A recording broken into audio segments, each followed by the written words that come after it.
ये सर्वज्ञ शासन नमोस्तु शासन जयवंतो वीतराग श्रवण संस्कृति। भगवत अरहत परमेश्वर तीर्थंकर दिनेश्वर देव ने जगती के प्राणी मात को भूतार्थ समीचीन सम्यक तत्व का उपदेश प्रदान किया है। वे जीव धन्य है जिन्हें जिन उपदेश सुनने के निर्मल परिणाम हुए।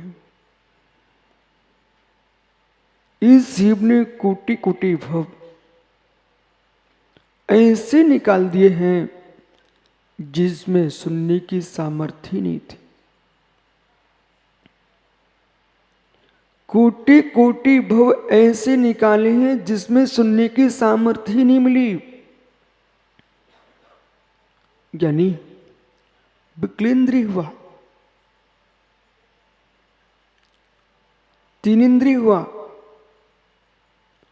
ये जीव एक इंद्रिय पर्याय में पृथ्वी कायक, जल कायक, वायु कायक, अग्नि कायक, वनस्पति कायक, 5 स्थावरों में कर्म फल चेतना भोगता रहा।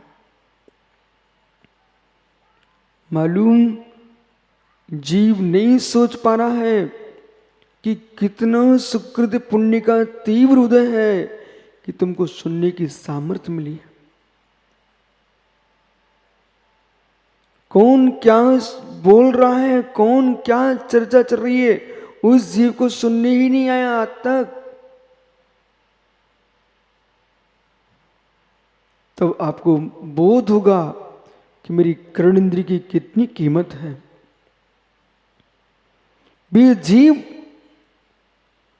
तीव्र पाप कर्म के उदय में जी रहे हैं जिनको सुनने के भाव भी नहीं है और सुनने की सामर्थ्य भी नहीं है। श्रवण इंद्रिय आपको इसलिए नहीं मिली कि दूसरे की निंदा सुनो। श्रवण इंद्रिय इसलिए नहीं मिली कि मात अपनी प्रशंसा में तल्लीन रहो। श्रवण इंद्रिय इसलिए नहीं मिली मित्र कि मात्र दुनिया के फोन सुनते रहो। वे जीव अपने पुण्य का क्षय कर रहे हैं बुद्धिपूर्वक। वे जीव अपने पुण्य का क्षय कर रहे हैं बुद्धिपूर्वक। जो 24 घंटे मोबाइल पर लगे लगे बेचारे कर्णेंद्रिय की महिमा को ही नहीं जान रहे।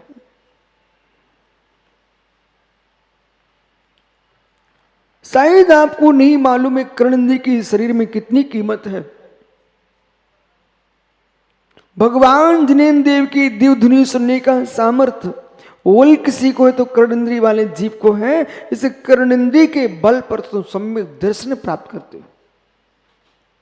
कर्णेंद्रिय के बल पर जीव सम्यक दर्शन प्राप्त करता है।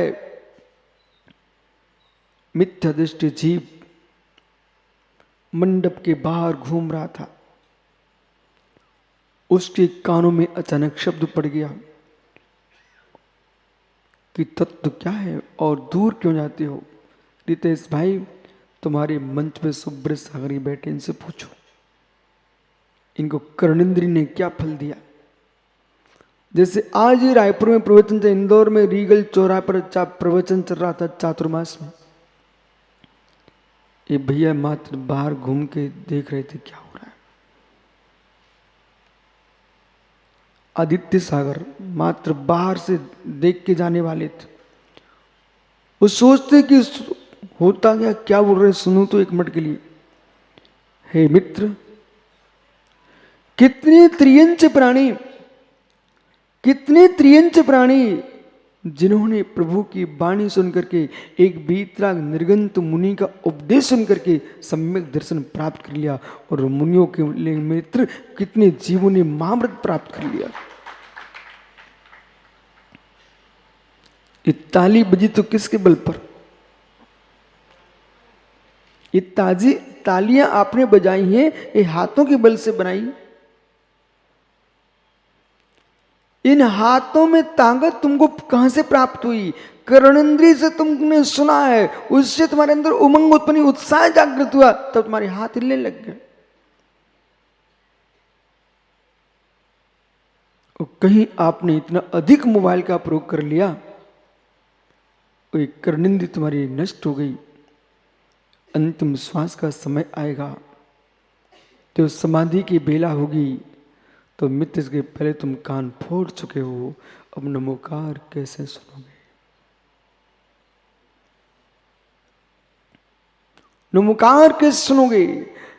जैसे आप पर्यूषण में एकासन कर रहे हो, पर्यूषण में उपवास कर रहे हो, जैसे भोजन का तुम एकासन करना जानते हो, अब तो नया व्रत प्रारंभ करना पड़ेगा, तुम मोबाइल का एकासन करने लगो। सुधीर भाई, आपको मालूम, रायपुर से राजिम बिहार चल रहा था, आपकी जेब में पहली बार विमुख सागर जी थे, मोबाइल देखा था। सुब्रत सागर, मैंने जीवन में पहली बार किसी के हाथ में मोबाइल देखा, इन्हीं भैया के हाथ में देखा था। रायपुर से जा रहे थे, राजिम बिहार चल रहा था, तो रास्ते में फोन आ गया, इनने जेब से मोबाइल निकाल लिया, तो सब साधु देखने लिए क्या है भाई। उस समय हर सिटी में एक दो मोबाइल प्रारंभ हुए थे, एक जमाना था हर सिटी में एक दो टीवियां होती थी। अब एक घर में 50 कमरे तो 50 टीवियां पहुंच गई, और एक घर में 100 सदस्य 100 मोबाइल आ गए। मित्र, जैसे सामूहिक सामूहिक आप व्रत कर रहे हो, ऐसे सामूहिक नियम कर लो, वो घर कितना पवित्र होगा जिस घर में नियम हो, आज सामूहिक मोबाइल का त्याग है। बोले क्या हुआ? बोले भाई तुम्हारे यहां से कोई समाचार नहीं आए, लोग तरस जाए, लोग तरस जाए। बोले क्या हुआ, कल समाचार नहीं है? बोले हमारा कल जो है ना, सामूहिक मोबाइल का त्याग था मेरे परिवार का। है कोई ऐसा जीव? हो, क्या रितेश, 1 घंटे को आज तुम मोबाइल छोड़ सकते हो? कितने लोग आज नियम ले रहे हैं 1 घंटे मोबाइल नहीं चलाएंगे। बहुत बढ़िया, ये रायपुर के चातुर्मास का पहला व्रत प्रारंभ हुआ है, बहुत अच्छा हुआ। कम से कम आप 1 घंटे मोबाइल नहीं चलाओगे, कुछ भी नहीं सुनना, कहीं की बातें हैं, और फिर तुम देखना कितनी शांति मिलेगी। बस बस सुनने की आदत पड़ गई ना, तो उसमें क्या करोगे? मित्र मित्र, सत्यात्मबोध पढ़ लेना, महापुराण पढ़ लेना, पद्म पुराण पढ़ लेना, किसी से मेरे मित्र भजन सुन लेना, कुछ नहीं बने, नमोकार मंत्र की धुनी सुन लेना, लेकिन बाहर की बातें नहीं सुनना। जहां डॉक्टर साहब लोग गालियां सुनते हो, कितने आप विश्वास मानिए, ये लोक है, संसार है, पैसे दे करके ऐसे क्रूर अश्लील भांड वचन बोलने वाले लोगों को बुलाते हैं लोग, और रात्रि भर में गालियां बकते हैं, और लोग उनको सुनते हुए मुस्कुराते हैं। आपको मालूम नहीं, ये माताएं शादियों में गाली गाती, बोली गाली गाती हैं, और आप जैसे बाबू सुनते हो, गाने वाले का समय बर्बाद, सुनने वाले का समय बर्बाद, और ऐसी ऐसी ऐसी ऐसी गालियां गाई जाती हैं जो कभी आप अपने सामने बच्चों के बूढ़ों के साथ सुन नहीं सकते, बोल नहीं सकते हो, वहां सारी शर्म समाप्त हो जाती है। और एक साथ तुम टेलीविजन के सामने बैठे हुए सुन रहे थे, कोई ऐसा चित्र आ गया, ऐसे शब्द आ गए जहां सबके सिर झुक जाए, वहां तुम पूरे कुटुंब के साथ क्या सीख रहे थे? सुधीर भैया, मित्र, टीवी देखने का शौक हो तो आप अकेले में बैठ के देखना, अपनी नाती पोतों बच्चों के साथ बैठ के मत देखना। और सबके साथ देखना चाहते हो तो वो देखना जो सबके सामने बोल सको। कोई धार्मिक क्रिया देखना। खय करणम सब दुखाणम, क्षय करणम सब दुक्खाणम, इस शब्द पर ध्यान दीजिए। क्षय करणम सब दुक्खाणम, क्षय करणम, क्षय करणम, क्षय करणम सब दुक्खाणम। बोलो भरा, क्षय करणम सब दुक्खाणम। ओह, संपूर्ण दुखों का क्षय करने वाला कोई है तो जिनेंद्र देव का वचन है। इसलिए आज की तारीख में भी भले लोग उतने पालन नहीं कर पाते हो, कम से कम वर्ष में एक बार लोग पर्यूषण में विद्वानों को बुला बुला कर प्रवचन सुनते हैं। उन्हें मालूम है, वे ये नहीं देखते हैं कि वचन कौन निकाल रहा है, कि विद्वान, कि आचार्य, कि मुराज, श्रावक, छुल्लिकाएं, आर्काएं, कोई भी त्यागी वृत्ति हो, विद्वान हो, हर व्यक्ति का मस्तिष्क कहता है चलो कम से कम 10 दिन सुन लूं। ब्रह्मचारी गणों, बेटा सुनो मैं क्या बोल रहा हूं। जब खीर खाने की इच्छा होती है तो यही डॉक्टर चंद्रपुर, यही सुधीर भाई, भाई तुम दोनों पड़ोसी हो, भाई चंद्रपुर है तुम गोंदिया हो, यानी जिसको खीर खाने की इच्छा होती है, सुब्रत सागर जी भैया आप विश्वास मानिए, पहले लोग कोशिश करते हैं कि भैंस का दूध मिल जाए, नहीं मिले तो हरियाणा की गाय को देखते हैं, वो भी नहीं मिले तो देसी गाय का दूध जितना मिले भले लोटे में देती हो, वो भी ना मिले तो गिलास में बकरी का दूध लेके आते हैं, गिलास में बकरी का दूध लेके आते हैं। बोले खीर खाना है, पर बिना दूध के खीर बन नहीं सकती है। ऐसे ज्ञानियों जिसे जन्म मरण का क्षय करने के लिए और परम औषधि जिनेंद्र देव के वचनों की अमृतभूत पयस को प्राप्त करना है, वे खोजते हैं कोई आचार्य भगवान मिल जाए, कोई मुनि भगवंत मिल जाए, उपाध्याय परमेष्ठी मिल जाए, मेरे मित्र छुल्लक, छुल्लिका, आर्का, माता, कोई भी त्यागी वृत्ति मिल जाए तो कुछ नहीं, ब्रह्मचारी मिल जाए और वो भी नहीं मिले, कोई विद्वान मिल जाए, कोई धर्मात्मा श्रावक मिल जाए, 10 दिन तक मुझे खीर खिला दे, मां जनमाणी पिला दे। ऐसे पवित्र परिणाम जब श्रावक के मस्तिष्क में होते हैं तो प्रवचनकारों का कर्तव्य है वे पर्यूषण पर्व जैसे पावन पर्व में, दक्ष लक्षण में अमृत ही पिला के आए। कोई सामाजिक, राजनीतिक और परस्पर के विसंवादिक इन जहरों को मिला के न आए। वे सारे देश के विद्वानों से, जहाँ जहाँ प्रवचन करने देश के विद्वान जाएं, वे समाज को अखंडता, एकता और शांति का पाठ पढ़ा के आए, पंथों के जहर पिला के ना आए।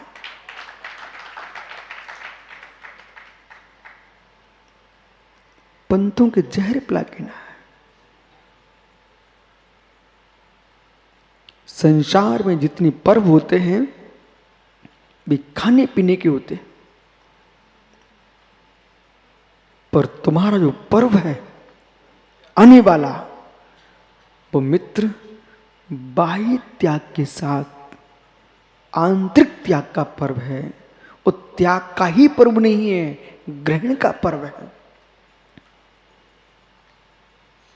कभी कभी तुम छोड़ने की बात करते रहते ना सुधीर भैया, वो डॉक्टर अपने गोंदिया वो चंद्रपुर से मिल लीजिए, डॉक्टर साहब प्रश्न आपसे मेरा है, सुधीर को उत्तर दिलाना है। यदि तुम छोड़ते ही रहे तो बच जाओगे क्या? डॉक्टर साहब सुनो ना, मैं क्या पूछ रहा हूं। सुबह छोड़ने जाते ना, सुबह की जगह दिन भर छोड़ना प्रारंभ कर दिया तो क्या होगा? अरे डॉक्टर आप हो, उधर उसको मत देखो, भाई को, इन सुधीर से को समझा दो। यदि आपने सुबह छोड़ने की जगह दिन भर छूटना प्रारंभ हो गया शरीर से, मित्र प्राणों का क्या होगा? डॉक्टर साहब, मल विसर्जन होते ही प्राण विसर्जन हो जाता है। इस जीवन में ध्यान रखना, यदि शरीर का मल पूर्ण नष्ट हो गया तो बराबर है ना, प्राणों का विसर्जन हो जाएगा। किसी को दस्त लग रहे हैं, वो क्षमता तुम्हारी रहे तो मित्र भले छूटता जाए पर तुम कुछ लेते रहना, पानी पीते रहना तो प्राण बच जाएंगे, छोड़ते ही रहना तो प्राण नहीं बचेंगे। इसलिए इस सारे देश के श्रमणियाँ जितने ब्रह्मचारी विद्वान गण हैं, ये पर्यूषण में प्रवचन करने जा रहे हैं, छुड़ाने जा रहे हैं, इनसे कह देना छुड़ाने मत बैठ जाना, नहीं तो प्राण चले जाएंगे। बोले प्रश्न, धर्म की व्याख्या समझना चाहिए, तत्व को समझना चाहिए। मल विसर्जन होता गया तो हार्दिक प्राण चले जाएंगे। बेटा छोड़ना ही नहीं पड़ता है। ऐसे पर्यूषण पर्व हो चाहे कोई भी दिन हो धर्म का, इसमें आपको विषय समझना चाहिए, वक्ता का मस्तिष्क भ्रांत होना चाहिए। ये त्याग ही कराते रहोगे तो प्राण चले जाएंगे। कुछ ग्रहण की भी बात करना, दस्त लग जाए तो छूटना प्रारंभ होता है, तो मेरे मित्र डॉक्टर दवाई देना प्रारंभ कर देता है। बोले भाई जल्दी पानी पियो, नींबू का पानी पियो, नमक डाल के पी लो, बूरा डाल के पी लो, अन्यथा बाटल चढ़ाना पड़ जाएंगे, तुम पानी पियो। ऐसे ज्ञानियों सुनिए ध्यान से, यदि आपने पर्यूषण में त्याग कराया है तो त्याग ही नहीं होता है, विषय भोग मलभूत छूटना चाहिए, लेकिन साथ में जिन वचन की औषधि पीते रहना चाहिए जिससे तुम मर ना पाओ। इतना ही नहीं, वो औषधि में कुछ मिला होगा कि नहीं मिला होगा। सुब्र सागरेश्वर तो आपको बहुत अच्छे से अनुभव है, पानी में कुछ मिला के पिलाया कि नहीं पिलाया रोगियों को। ऐसे मित्र जिन वचन में उत्तम क्षमा, त्याग नहीं है ग्रहण है। मार्दव त्याग नहीं है ग्रहण है। आर्जव त्याग नहीं है ग्रहण है। त्याग उसके विपरीत है।